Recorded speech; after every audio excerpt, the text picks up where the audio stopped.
Hi, my name is Desiree. My name's Arjun. My name's Krishna.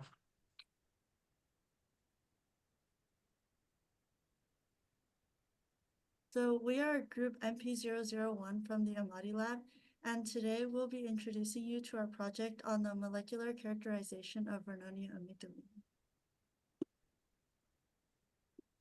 So our research aims to produce a library of biomolecules sourced from the West African shrub plant Vernonia amygdalina. And there are many different types of biomolecules, including small organic molecules, proteins, and nucleic acids. In a recent preclinical trial, they found that the antiviral capabilities of small organic compounds in Vernonia amygdalina are significantly stronger than, or at least equivalent to remdesivir, which is a FDA-approved drug manufactured by Gilead. So a field overview of our project. Vernonia amygdalina is a shrub belonging to the daisy family that is grown as a vegetable product and consumed in many traditional diets across West Africa.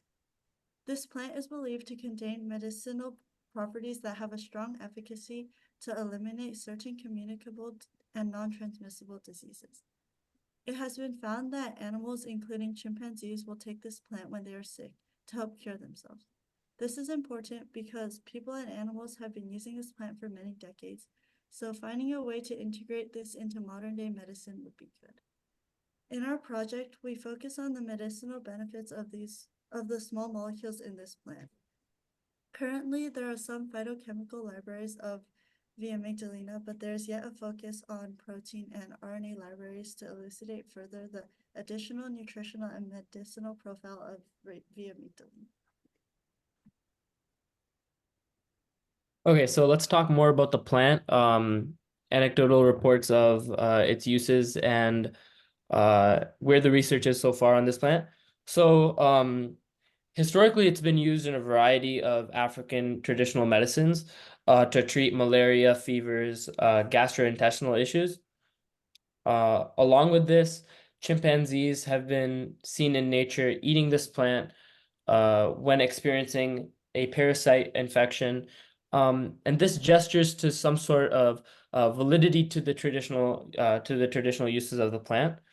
And this has sparked up some research on the plant. As you can see, a study by Magaji et al. Has taken ethanol extracts of Vernonia amygdalina and seen extracts of Vernonia amygdalina and has seen it is capable of inhibiting bacterial growth. Furthermore, a study by Asante et al. Has seen some anti-diabetic properties of this plant, which may be useful in treating diabetes mellitus and its complications. Furthermore, Nijan et al. Has looked more into the anti-malaria properties of this plant and has seen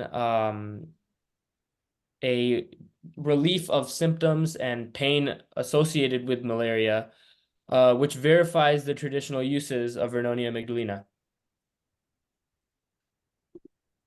Okay, so starting this out, we first have to discuss our null hypothesis and our alternate hypothesis.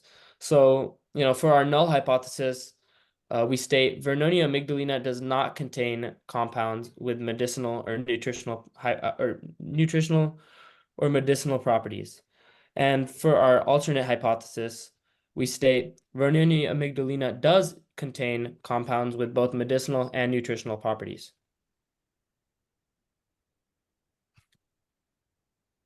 So moving forward, we'll look at our objective and research question. So our objective is to create a library of biomolecules in Vernonia amygdalina, and then we could use this library of biomolecules to later determine if these anecdotal properties are valid and thus reject the null hypothesis. Okay, so our research approach. So in our research design, we've employed a multi-step approach. We've started with an ethanol hexane extraction of organic compounds. And we've ran this through GCMS, and we're currently analyzing our data. So we're using the methods and materials we're using is, of course, the ethanol hexane extraction, GCMS, Google Spreadsheets, MasterNova, and NIST, which were pivotal in our research project. Furthermore, we're also using a ethanol and hexane extraction so as to extract both polar and nonpolar molecules in our GCMS data.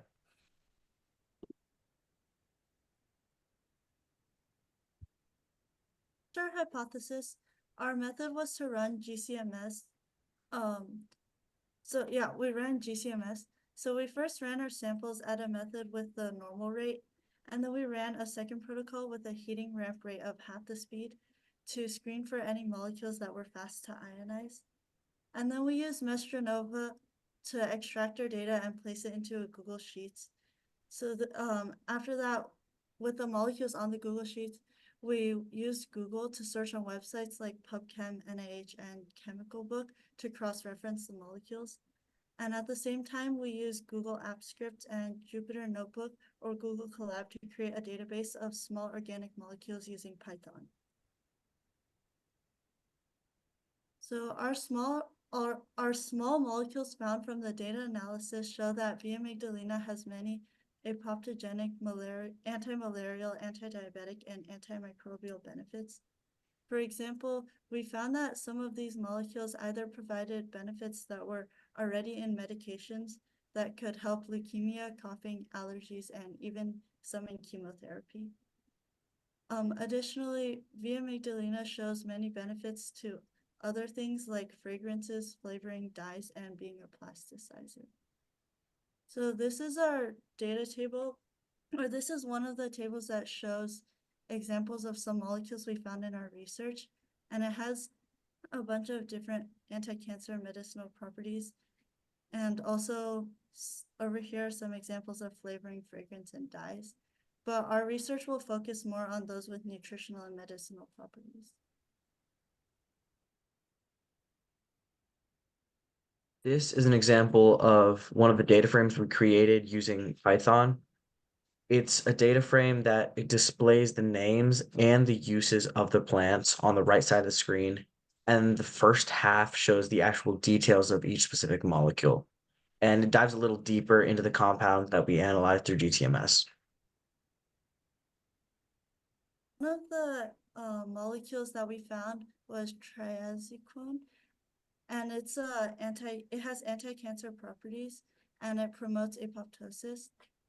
So this molecule is often used in chemotherapy for humans, but what's interesting is that it can also be a carcinogen and cause small tumors for some animals. So this molecule works by targeting enzymes such as lyases, and it cross-links the DNAs to inhibit DNA repair and DNA replication. So in animals, this molecule causes a gene mutation, and it also causes unscheduled DNA synthesis and aneuploidy, which to lead to cancer. The implications of these results conclude that the findings could potentially provide concrete and easily accessible treatment for malaria, cancer, and diabetes.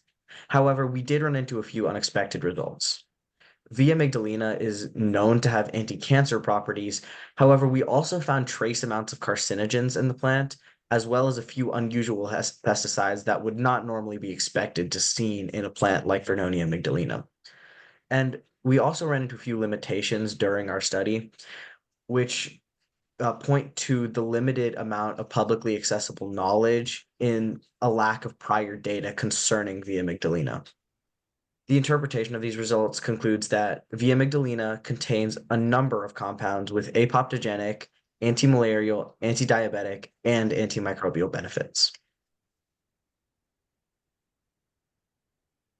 In summary, we successfully produced a library of biomolecules using GCMS data to analyze various properties of amygdalina, which speaks to reducing the amount of ambiguity concerning the plant. This project will hopefully pave the way to publish a library on the biomolecules contained within the plant, which can potentially be used in future scientific research.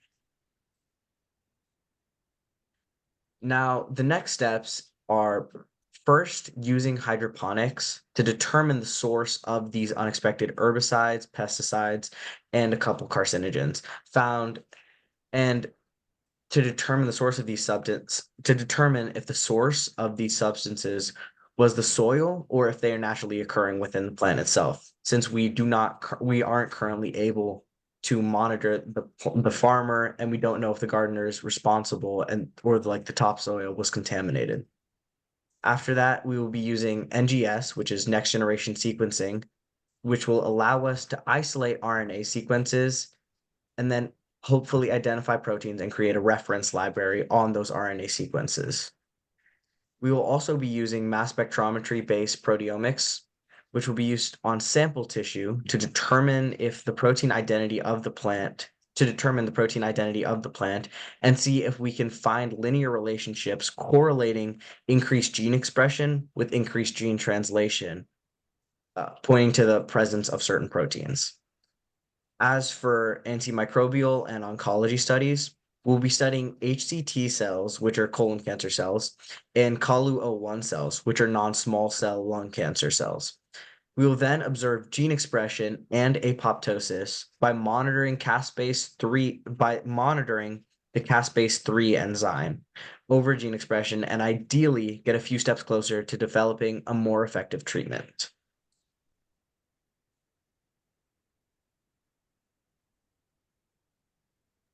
ASDRP for giving us like a space to do work, and our lab members and Mr. Amadi for the invaluable support throughout our project, and also Dr. New and Mr. Yamamoto for helping us through GCMS, which took a few days because we were trying to figure it out.